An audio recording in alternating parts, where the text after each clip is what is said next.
Earlier today from the NFL Scouting Combine in Indianapolis, John Lynch did meet with the media and had a lot of interesting things to say as he was asked a bunch of questions from the media contingent that was there. So on today's show, some takeaways from what John Lynch had to say pertaining to some important subject matters for this football team during this offseason. And of course, San Francisco doing some scouting there at the NFL Combine for some prospective prospects in this 2023 NFL draft class. He's there, as are a couple of members of that front office, but Kyle Shanahan back in the Bay Area just like they did last year with this organization.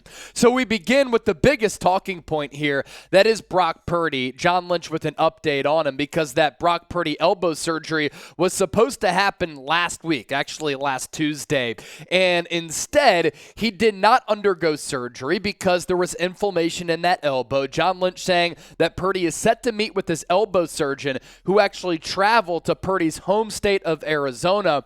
If they find that the swelling has subsided, Brock Purdy will then undergo surgery next week on that UCL injury. And then once they get in there, we'll see what the severity of that injury is. But because this surgery has been delayed and because of the severity of it, it's an elbow injury to a quarterback on his throwing arm. I just don't see how Brock Purdy is going to be ready week one. John Lynch did not definitively say whether or not Purdy is going to be available for this football team week one because I think he knows and realizes it's probably going to be an uphill battle and there are still a lot of things that they need to go over as far as what that surgical procedure is going to be and what the recovery timeline is going to be. But I'm reading the tea leaves here a little bit. Lynch saying that they are going to scour the veteran quarterback market in NFL free agency. That tells me they're not confident in Purdy's recovery being ready for week one, and there are obviously still some questions with Trey Lance coming off that serious ankle injury. Veteran quarterbacks available. There are some on this list down below. There are more that we've talked about on the show. Luckily for the San Francisco 49ers, they shouldn't run into a situation in which Josh Johnson is playing in the NFC Championship game. There's really no excuse for them to not land a pretty solid veteran quarterback to be QB3 behind Lance, Purdy, and then you have that veteran, and we're not sure who the team starting quarterback is going to be, although Trey Lance has every opportunity to win that quarterback one role. Jacoby Brissett, Andy Dalton, Marcus Mariota, Carson Wentz, cringe. Have you cringed like me? Because I cringed there. Andy Dalton, Baker Mayfield, Case Keenum, Cooper Rush, and a whole host of other veteran quarterbacks could be available on the block for the 49ers to potentially sign. So with that, our poll question for today's show: who starts week one for this football team? They're loaded everywhere else. Massive question marks at that QB spot. Lance, Purdy, or a different quarterback if that's the case, type O for other. As for what Lynch said, 49ers looking to add a veteran quarterback. Doesn't sound very confident in the health status of the current quarterbacks on this roster in Purdy and Trey Lance, but he did say that he has seen Lance throwing over the last couple of days going back to last week as Lance continues to recover from that gruesome injury that he suffered week 2 against the Seattle Seahawks, and he's seen Lance do that without a limp. So that's encouraging. He also said that we as an organization, we believe in the person and the player that Trey Lance is, but San Francisco as an organization needs to see him healthy. They need to see him play, and Lance needs reps out there because he hasn't had those ample opportunities. 21 combined starts going back to 2019, North Dakota State, and at the NFL level, and he's only thrown like 420 meaningful passes going back to 2016. That's a problem. He has potential, but he's raw on that same front. Some 49ers roster moves to get to here. San Francisco tendering Jauan Jennings. He was an exclusive rights free agent. So by basically doing this and signing him, he's going to be under contract for the 2023 season because he can't negotiate with other teams.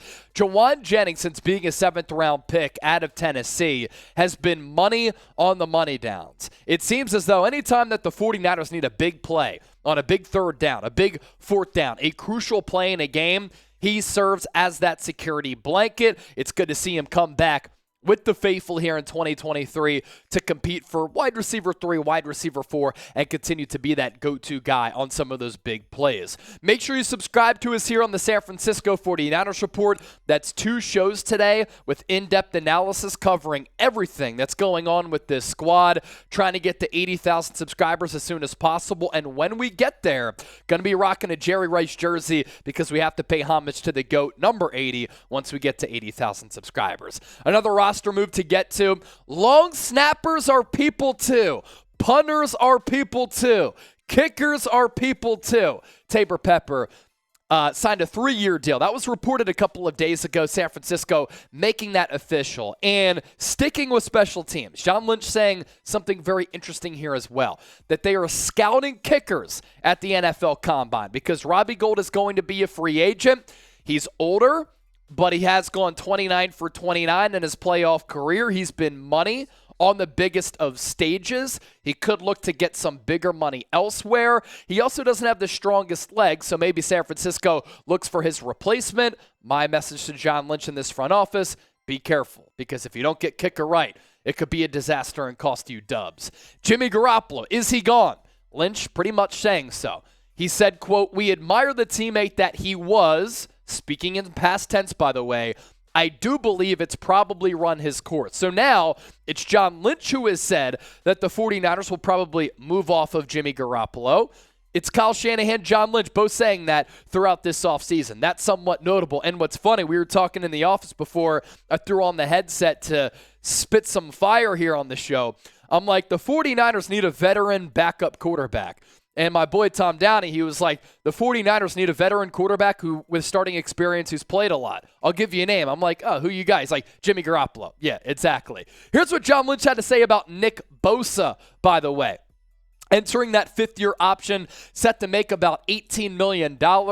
He could become the highest-paid defensive player in the history of the sport. Of note here, rumblings coming out of the New York Jets organization that Quinnen Williams could make $30 million per year. I'm telling you this right now. If Quinnen Williams at defensive tackle makes $30 million per year, right on par with Aaron Donald, Nick Bosa probably going to get more than that. 18.5 sacks in 2022.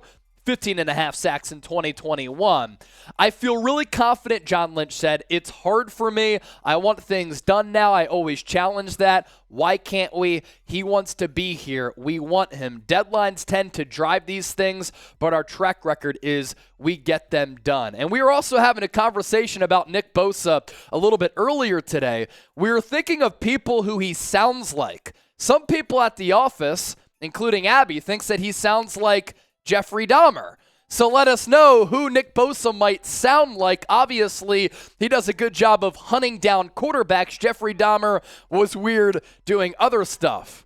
If you support the show, type real one down in the comments section.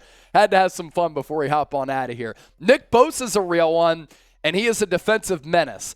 I just think, he talks like this sometimes, and he's just, really low-key. If you want to subscribe to the 49ers Report, that's awesome and stuff. We're approaching 80,000 subscribers, and I'd love to get another edge rusher on the other side of the line of scrimmage so that I'm a little bit fresher, later in the season. But, yeah, all you guys who watch the show today and like my Nick Bosa impersonation, even if you hate it, type real one. All right, we're out of here. Please subscribe. We appreciate all of your support, and we gone. Peace.